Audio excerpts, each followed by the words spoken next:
안녕하세요. 최대 5년 이내에 만약에 손해를 볼 확률은 0%, 이익은 최대 2배까지 볼 수 있는 종목이 있다면 여러분들은 투자하실 건가요? 부동산, 주식, 코인 모두 오를 만큼 오른 상태에서 안정적으로 투자할 만한 곳이 있다면 어디일까요? 오늘은 말도 안 되는 저평가지만 마음대로 이익을 내지도 못하는 투자하면 안 되는 종목이라 불리우는 한국전력에 대한 투자 이야기입니다. 한국전력의 주가는 23,000원이고 제가 투자한 금액대도 23,000원대입니다. 한국전력이 저평가를 받고 있는 건 누구나 잘 아는 사실입니다. 한국전력이 갖고 있는 땅을 팔면 시가총액의 5배가 넘는 가격을 받을 수도 있고, 한국에 전력을 공급하는 독점적인 회사인데도 공기업이기 때문에 이익이 많이 나서도 안 되는 종목이기 때문에 많은 투자자분들이 절대 매수하지 말아야 할 종목 첫 번째로 꼽는 회사이기도 합니다. 이 손대지 말아야 할 종목인 한국전력에 투자한 이유에 대해서 말해보겠습니다. 지금까지 한국전력이 매력적이지 않았던 이유는 크게 두 가지라고 생각하는데요.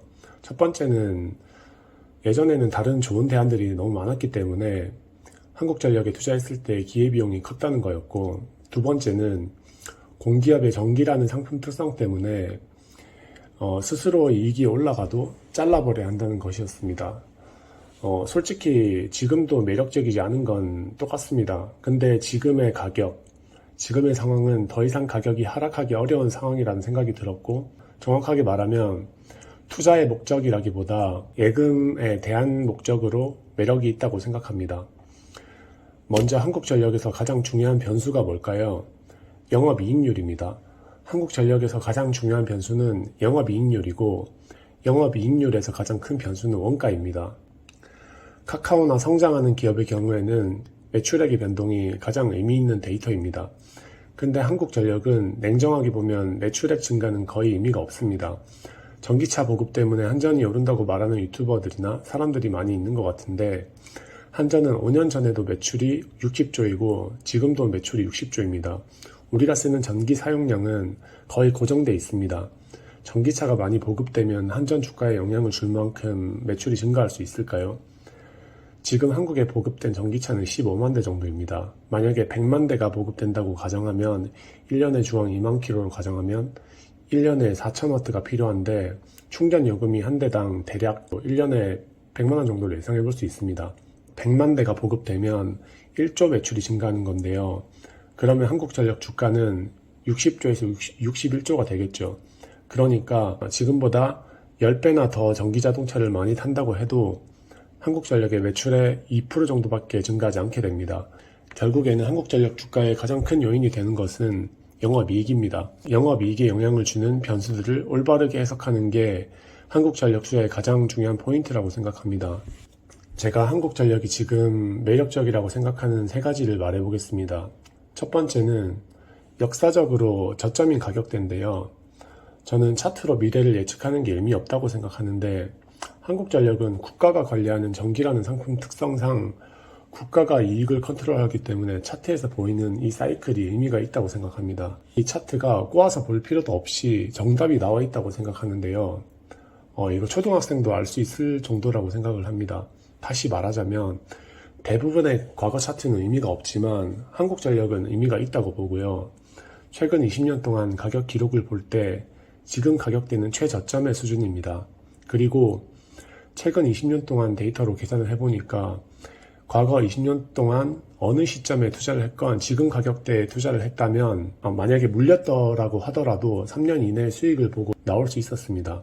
그러니까 역사적으로 볼 때 한국전력은 지금 가격대에 투자를 하면 3년 동안을 기다릴 수 있다면 손해를 볼 일이 거의 없다는 얘기입니다. 두 번째는 가격의 중요한 변수들이 플러스로 열려 있는 건데요. 가격의 중요한 변수가 크게는 영업이익, 수급, 이 두 가지라고 생각하는데요. 영업이익의 중요한 변수는 전기세 인상, 원재료, 연료비 연동제 세 가지가 있고, 수급의 중요한 변수는 기회비용, 그리고 다른 투자 대안이 많이 있는가입니다. 첫 번째로 전기료 인상 인하에 대한 변수인데요. 전기세를 못 올린다는 사람도 많습니다. 근데 확실한 건 언젠가는 오른다는 건 누구나 알고 있습니다.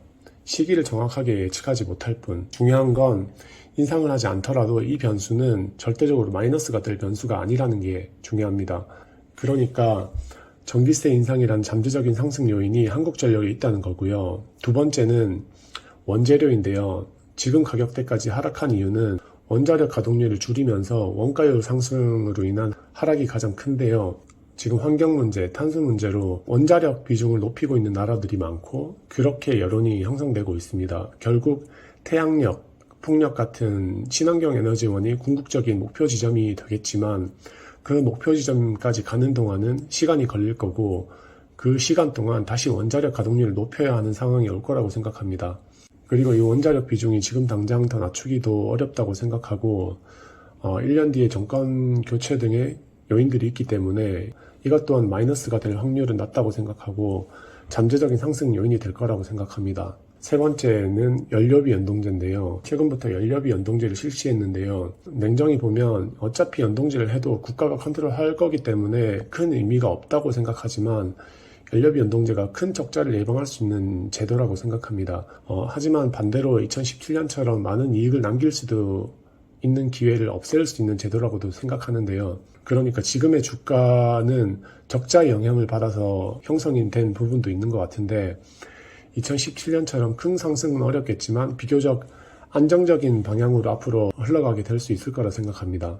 네 번째는 기회비용, 투자 대안의 감소인데요. 완전히 망하지 않을 건 다 알지만 기회비용 문제로 투자하지 않는 경우가 많았는데 오를 만큼 오른 주식시장에서 이제 투자자들의 시선은 내리기 힘든 종목으로 시선이 흐르게 될 거라 생각하고 2022년 3월에 있을 대선 또한 잠재적 상승 가능성을 지니고 있다고 생각합니다. 그리고 저는 이 한국전력이 예금 대안의 가능성을 갖고 있다고 생각하는데요.